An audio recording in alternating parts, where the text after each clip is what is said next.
Benvenuti Vivians in questo video sulla storia della contraccezione. Fin dai tempi antichi è stata avvertita l'esigenza di ricorrere a pratiche contraccettive, come peraltro attestato anche dalla Bibbia, da testi cinesi e da papiri egiziani di 4000 anni fa. Ogni società, in ogni epoca, ha infatti avuto a disposizione il suo armamento di attrezzi e ricette per il controllo della fertilità e sembra che persino l'uomo dei primordi avesse sviluppato in tal senso una profonda conoscenza in merito alle particolari proprietà di diverse piante che venivano prescritte in un contesto magico-religioso. Sebbene la moderna ricerca abbia confermato in parte la validità di alcune di queste tecniche contraccettive antiche, la loro efficacia era pur sempre empirica e i nostri progenitori ricorrevano soprattutto alla pratica dell'aborto, dell'infanticidio e a rapporti sessuali non procreativi. Per alcuni secoli e presso diverse società, l'omosessualità e i rapporti anali eterosessuali erano accettati e addirittura consigliati sia come pratica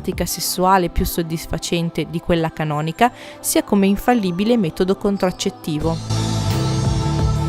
Vi erano 3 metodi molto usati nella storia in varie parti del mondo: gli anelli e i sassi, le spugne e le irrigazioni vaginali.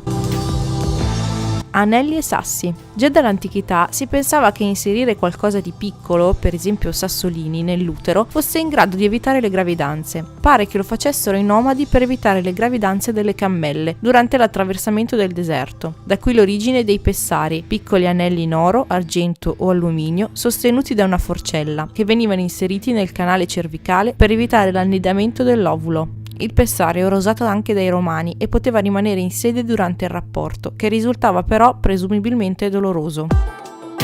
Spugne. Fin dall'antichità si provava anche con le spugne, sia come mezzo meccanico per impedire la fecondazione, sia in bevute di sostanze che si pensava potessero avere efficacia contro gli spermatozoi. Spesso erano acqua e aceto. A inizio Novecento erano ancora molto usate, era alterare l'ambiente della vagina per creare condizioni sfavorevoli alla sopravvivenza degli spermatozoi. Egizi ed ebrei antichi introducevano spugne marine all'interno della vagina subito dopo il rapporto, al fine di assorbire lo sperma ed evitare la gravidanza. Le irrigazioni vaginali erano utilizzate per irrigare l'interno della vagina di soluzioni acide. Tra fine 800 e inizio 900 si arrivò a utilizzare delle soluzioni contenenti sublimato di mercurio, che però oltre a uccidere gli spermatozoi procurava gravi danni. Gli egizi. Una delle prime testimonianze di anticoncezionale si trova nel papiro egizio di Ebers, un compendio di pratiche mediche risalente al 1550 a.C. Gli egizi raccomandavano un tampone fatto di mollica di pane, mischiata con acacia, miele e datteri. Le punte di acacia producono naturalmente acido lattico, che come il sale è un efficace spermicida, tanto che entrambi rappresentano il principio attivo di molte creme e gelatine spermicide moderne. In quanto al miele, il suo compito era quello di rallentare la mobilità degli spermatozoi, al pari di tutti i liquidi oleosi e viscosi. A questo metodo veniva attribuita erroneamente la capacità di evitare le gravidanze per 2 o 3 anni. Il testo più antico di medicina occidentale conosciuto, il papiro di Caen o di Caun del 1900 a.C., consigliava di mescolare gli escrementi di coccodrillo con il miele e impregnare la vagina di questo composto, un curioso precursore del moderno diaframma che doveva servire ad impedire che il liquido seminale penetrasse nell'utero bloccandolo con questo materiale spugnoso. Lo sterco di coccodrillo è infatti leggermente alcalino, come gli spermicidi moderni. Un altro metodo contraccettivo era quello di mescolare dei minerali presenti nei laghi egiziani con del latte acido. Ricerche moderne hanno confermato che queste misture di minerali causavano la rottura della membrana acrosomale degli spermatozoi, simile all'effetto provocato dal nonoxinol 9 presente nelle moderne creme spermicide. L'acidità del latte andava ad acidificare maggiormente l'ambiente vaginale, accelerando il degrado degli spermatozoi. Gli antichi egizi usavano anche una sorta di preservativo creato con l'intestino di animale, ma lo utilizzavano soprattutto per prevenire le malattie veneree.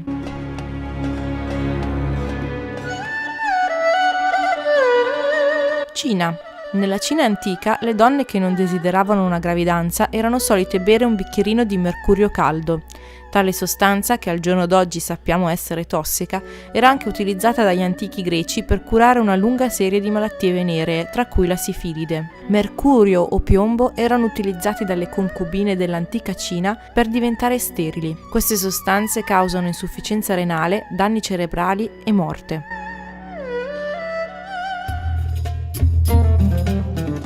Antica Grecia. Nell'antica Grecia venivano utilizzate numerose piante dalle proprietà contraccettive. Quella più usata era il silfio, che le donne avrebbero dovuto assumere come estratto una volta al mese. Era preziosissimo, veniva venduto a peso d'oro. In Cirenaica era raffigurato nelle monete e pesato con molto rigore. Era impiegato anche come afrodisiaco, farmaco per varie malattie e come condimento. Oggi non sappiamo con esattezza di che pianta si trattasse, dato che lo sfruttamento l'ha fatta scomparire già nei primi secoli d.C. Probabilmente era una pianta del genere Ferula, una specie di finocchietto selvatico. In particolare potrebbe trattarsi di Asa fetida, che il laboratorio ha effettivamente dimostrato un'azione di inibizione del progesterone, indispensabile per l'annidamento dell'uovo fecondato. Altre piante comunemente usate per la contraccezione erano la carota selvatica, il salice, la palma da dattero, il melograno, la menta puleggia, l'artemisia, la mirra e la ruta, descritta anche come un potente abortivo. Alcune di queste piante sono tossiche,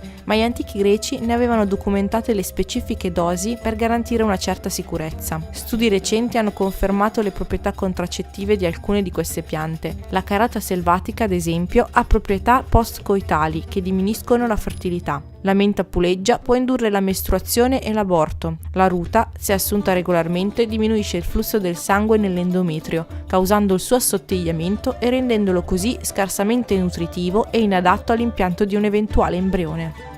Un medico dell'antica Grecia consigliava di accovacciarsi e starnutire dopo un rapporto per scongiurare una gravidanza.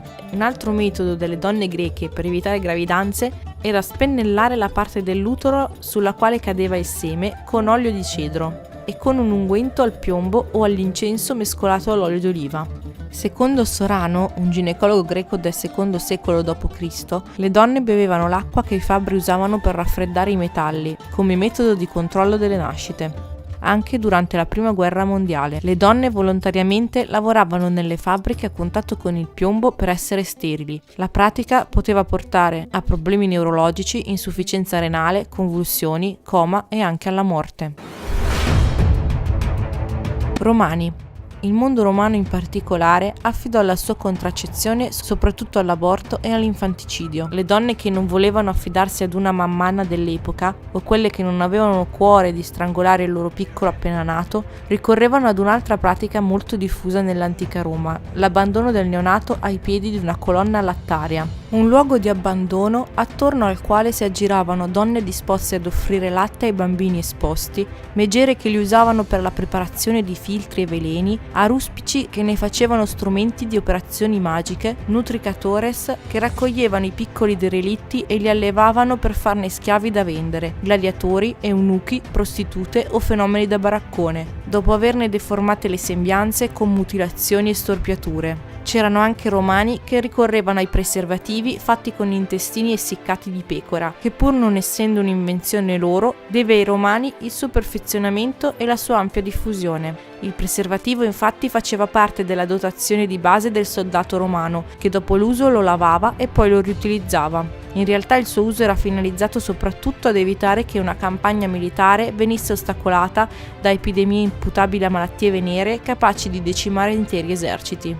Le antiche romane indossavano sacchetti con testicoli di castoro sotto alcol, oppure sterco di lepre, perché credevano tenessero lontane le gravidanze.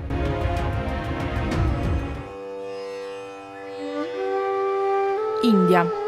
In India era molto usato il coito interrotto, che grazie al tantrismo era considerato addirittura un metodo di elevazione spirituale, mentre l'Antico Testamento lo ha bollato come atto sacrilego.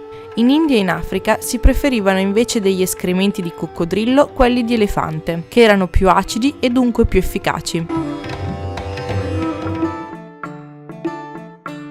Medioevo.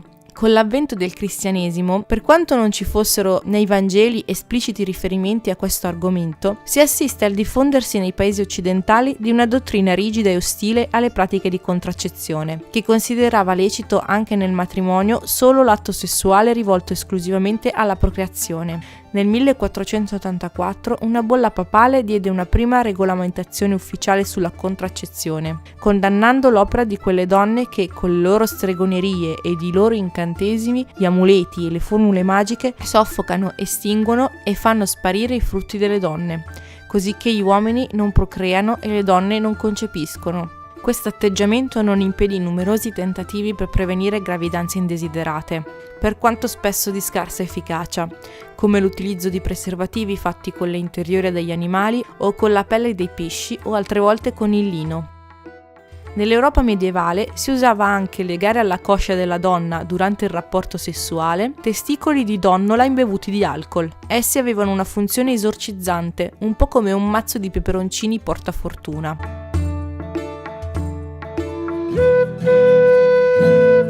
Rinascimento. Nel Rinascimento il ditale non era usato solo dalle sarte, di ferro ma anche d'oro o d'argento veniva inserito nella vagina per bloccare gli effetti indesiderati di un rapporto sessuale. Spesso veniva abbinato a sostanze acide che potessero fungere da spermicida. Intorno al 1560, incurante degli anatemi della Chiesa, il medico modenese Gabriele Falloppio, cui si deve lo studio delle omonime tube, riporta in auge l'uso del preservativo per combattere la sifilide, una fodera di lino bagnata in una soluzione di erbe e sale.